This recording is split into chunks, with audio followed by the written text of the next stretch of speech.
So I'm not gonna lie, one of the few Disney sequels that piqued my interest a little bit was Little Mermaid 2. Outside of Return of Jafar, I never saw any of the Disney sequels. They just didn't pique my interest, and I think I was a little too old for them.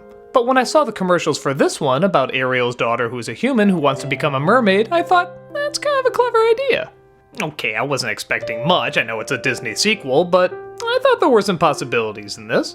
I popped it in, gave it a watch, and yeah, it sucked.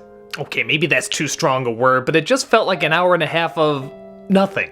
This story should be so easy to make interesting, but instead you just felt like they're going through the motions. The motions that we gotta see these characters again, we gotta do at least 5 dumb kids movies cliches that you've seen everywhere, and we have to in no way make the characters feel like their decisions are making the story flow, doing what the story says they have to do. And it's a shame because like I said, I thought this was a good idea. Ariel and Eric have given birth to a little girl named Melody. She's about to be introduced to her grandfather Triton, but then Ursula's crazy sister interrupts and threatens to kill Melody unless Triton hands over his magic trident. She's defeated, but they decide to follow Frozen parents' logic and just keep her away from the thing that she would obviously be very drawn to instead of finding about a million other ways around this. So she can never be told about mer people or the sea or anything like that. In fact, they even build a wall in between the kingdoms. Insert Trump joke here. But Triton tells Sebastian to keep an eye on her, because, yeah, that makes sense. And 12 years pass, but everybody acts like it was just 12 minutes. No, really, 12 years later, Sebastian is like, oh, look after her, he said. But wait, why are you acting like he just said that? Well, it was 12 years ago. Also, Ursula's sister is trying to turn this little guppy back into a shark that was just transformed into a guppy. Why are you still doing this 12 years later and acting like it just happened a few minutes ago? This is the kind of logic this movie runs on. Melody constantly sneaks under the wall and goes into the sea because she loves it so much.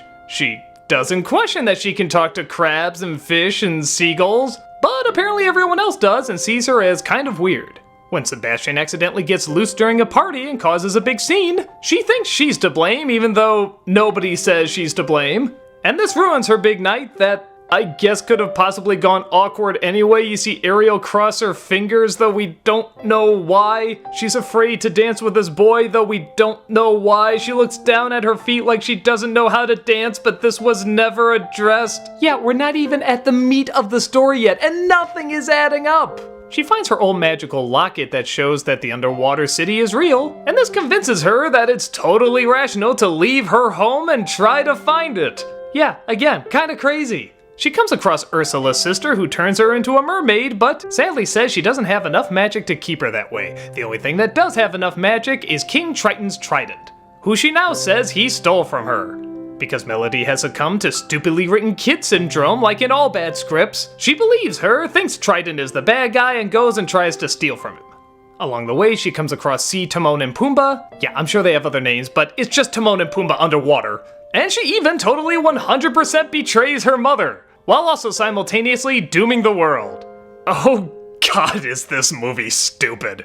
Every second there's another dumb thing that doesn't add up, or something that just makes a character look selfish or idiotic. When Melody finds out that her mother has been lying to her and that her life is a lie, look at this, she runs right past her dad. The dad doesn't even give a shit. Oh hey Ariel, what's up?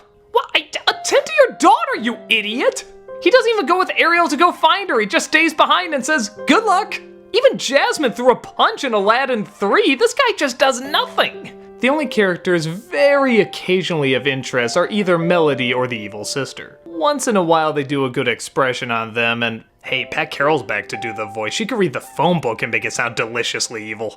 Even the animation is just generic. I can't say it's bad, but nothing really stands out about it either. I remember the incredible expressions that they gave Ariel in the first one. Even when she couldn't talk, the animation on her face was just so passionate and so well done. Here, she just feels like a robot. Look kinda happy, look kinda sad, look kinda worried, look kinda whimsical. It's like talking the notes instead of singing the notes. The Disney sequels that had generic animation always had something that stood out about it. Pocahontas 2 had a lot of great expressions and some good nature shots. Beauty and the Beast 2 has some nice winter colors and that awesome organ. This just seems like it's there to do its job, and that's it. I can't totally blame them, I'm sure they were rushed and had to get it out fast. But it's just so weird that nothing, friggin' nothing stands out about it. Even the songs are forgettable. I don't remember a single one.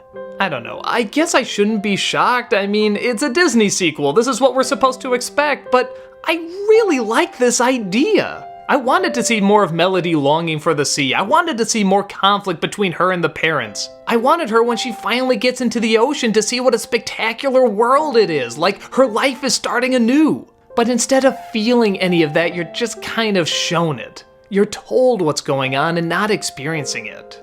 I guess it's not awful, especially compared to other Disney sequels. It's just bland and not very memorable. And for an idea like this, especially being a sequel to such a passionate film, you would think even a rushed sequel off of something so passionate would leave some kind of impact. I guess it's fine and corny enough for little kids, but for someone who really loved the beauty, energy, and elegance of the original, for me, this definitely flounders.